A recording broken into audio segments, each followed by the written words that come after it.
Next up, pretty cool but big update for Tokyo Revengers manga because, yeah, this might be one of the highest selling manga of all time for Kodansha. No, I'm not even going to say might be. I guarantee, at the very least, it got to be in its top 20. Might even be top 10, to be honest with you, because we know that Attack on Titan, for example, has 100 million plus circulated sales, meaning that 100 million volumes have been shipped to stores, not necessarily purchased by fans, and that's, one of the biggest that Kodansha has right now. Seven Deadly Sins is millions in as well, and now we got another one to the roster of the elites of Kodansha's publishing, Tokyo Revengers. Tokyo Revengers is getting close up to that 100 mil. Right now it says it has crossed over 70 million copies in circulation. Kodansha publishes manga's 31st final compiled book volume on January 17th. It says here, the Mainichi Shimbun's Montan Web reported on Tuesday that Ken Wakui's Tokyo Revengers manga has more than 70 million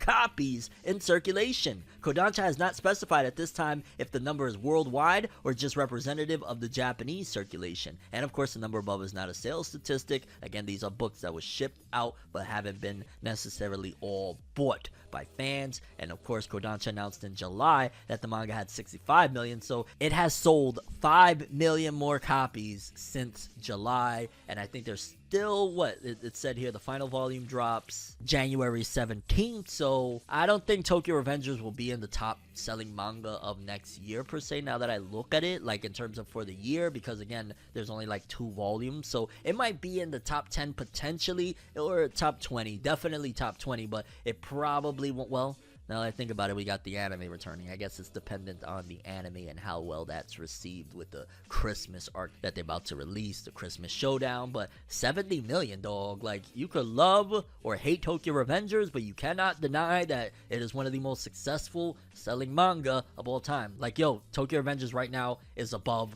My Hero in sales, if I'm not mistaken. Again, circulation numbers, shipped to stores. Like, that's a pretty big deal. Make sure to hit that subscribe button and that bell to get notified. We drop new episodes of Forever News every Saturday, 12 p.m. EST. And throughout the week, we re-upload those segments for your viewing pleasure. I don't want to make you wait anymore. Let's get to it. Welcome back, everyone, after that amazing week of Jump Festa. Jump Festa 2023 went down last week, and we had a crap ton of stories. So this week is the aftermath, even though that's not where we're starting off with, because, yeah, we got absolute madness already. In case you haven't been following the scene, years ago, there was a major incident with a certain voice actress that left her essentially somewhat ostracized, and some might even argue blackballed from anime voice acting in general. And it was really bad because I remember I was like, God damn, people were tearing this actress apart. And it was because this voice actress was initially part of a band. It's like that in Japan. Oftentimes a lot of VAs, they're also separately musicians. I mean, think Black Clover. Asta's VA did like the song for one of the openings or endings of Black Clover in general. Like, voice acting and musicianship in Japan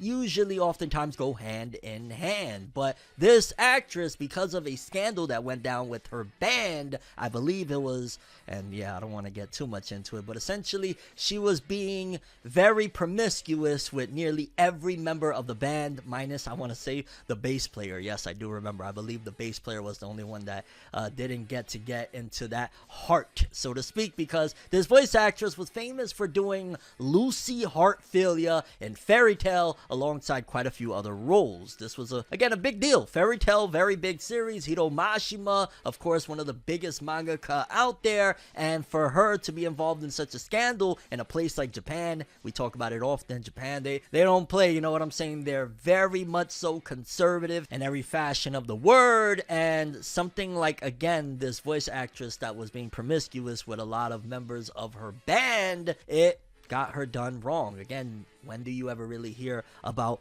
Aya Hirano doing a major role as of lately? It's been quiet. But, it's one thing that, okay, some stuff happened, she was ostracized, there's already a lot of bad stuff. But then on top of that, the fact that, this incident that went down with her band members was many years ago. Why are people still harassing her and sending death threats years later regarding that incident. Like, at that point, people are just taking it too far. Let's read, because this is a nasty situation, a really disgusting turn of events with a voice actress that, dog, that's her personal life that she was, rocking out with. You could disagree with her being promiscuous if you feel like it, but nevertheless, sending death threats, especially years later, is out of this world. It says here, voice actress Aya Hirano claims she still receives death threats from fans. At the peak of her prime as an anime voice actress in 2010, the voice of Haruhi Suzumiya had a turbulent relationship with her fan base. Stop real quick before we go any further. I forgot that she also did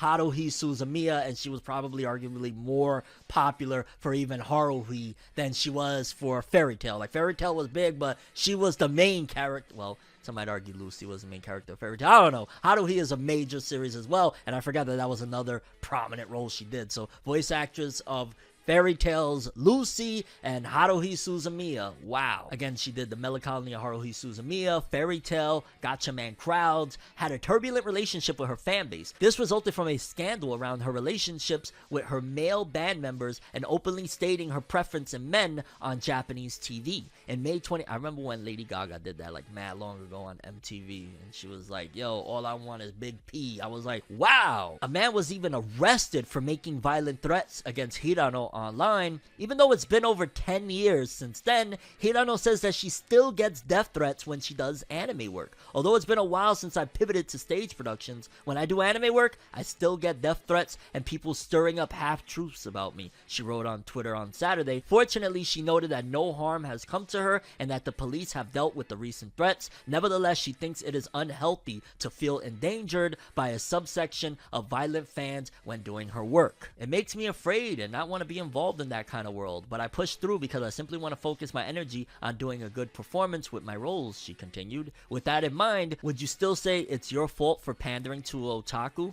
I could resolve this issue by quitting anime altogether, but I think that's just turning a blind eye to the problem. That's why I decided to make this post. Hirano is the voice behind popular anime characters including Fairy Tail's Lucy Harphelia, Gintama's Nobume Imai, Dragon Ball Super's Dende, and the Melancholy of Haruhi Suzumiya's Haruhi. Yo, she's done some pretty prominent roles. Dende, Harphelia, Lucy, why I say Harphelia? Lucy Harphelia, Haruhi Suzumiya, like, these are big roles. She was in Gintama. She has performed theme songs for anime such as the Melancholy of Haruhi Suzumiya, Fairy Tail, and Lucky Star, another TV series she headlined. Most recently, she voiced Okachimachi in Akiba Maid War and Popuko in episodes 1 and 12 of Pop Team Epic Season 2. So yeah, it seems as though she's still trying to do work, but those same people are carrying on with bringing up that, hey, in her personal life over a decade ago, I think they said, 2010, she slept with some band members, and she said that she has a particular type of man that she looks for. Oh my god, someone call the freaking Navy. Like, what is wrong with people attacking her? Don't get me wrong, I'm sure that there's an image that you had in your head about what she would be like, and I'm imagining that this is mainly happening on the Japanese side of the fandom. I don't see that people over in the West would make a big deal about a voice actress that 12 years ago, well, I'm lying because some people be really on you. Yo, there's people still to this day harassing me because I made jokes about series 5, 6, 7, 8, 9, 10 years ago. So yeah, I take it back. The Western fans will definitely keep on holding a grudge over absolute nonsense. And it's not even necessarily a grudge. A lot of these people, they're just twisted and they know that it's going to get a reaction or a response, so they continue to do it. And because she's a prominent figure in, anime, she's done major roles, that's probably also why they're like, hey, let's get some attention. Oh my god, they think they're important by doing shit like that, which is absolutely lame and pathetic. Dog, she was doing her thing a decade plus ago. What is it your business? Why are you threatening that woman's life over that? Like, get one. How about that? And by no means am I trying to pander, but I think most people can agree that this is just flat out wrong and disgusting, dog. Like, what's wrong with these people? But I'm sending best wishes, positivity, and all of that good stuff to Aya Hirano. Again, I love Fairy Tail. I'm still a fan of her and her talents. By no means am I on board or supportive of any of the disgusting things a lot of these fans have been doing and are even doing till this day. Like, dog, it was 10 years ago. Grow up. Lights be flashing and looking at me, such a odd unique, yet I'm so unique and you're looking at me. If the walls could talk, they would probably repeat, and I'd probably say, bitch, get the fuck off me.